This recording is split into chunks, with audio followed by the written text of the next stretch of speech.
about 12:48 this morning, we responded to a house fire on Redwood Street. When the crews arrived, they found heavy fire and heavy smoke. They were confronted with witnesses that told them there were 2 small children still inside. They were able to immediately enter the building.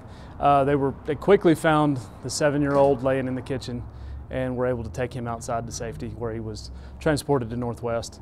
A short time later, they were able to find the 2-year-old victim, and he was deceased when they found him.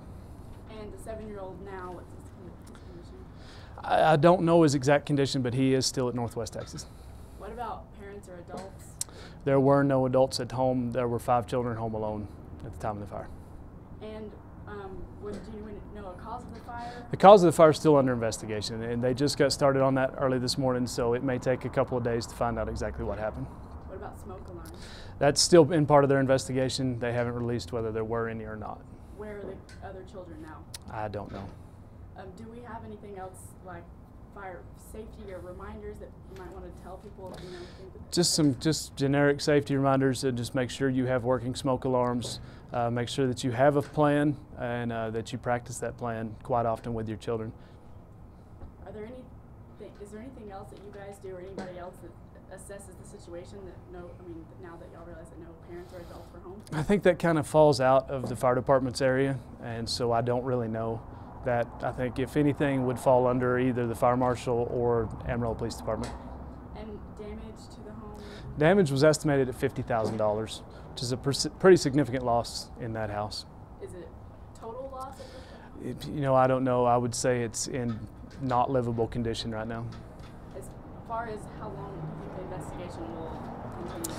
It depends on a lot of factors. It could be done tomorrow. It could take a couple of weeks. So I don't really know.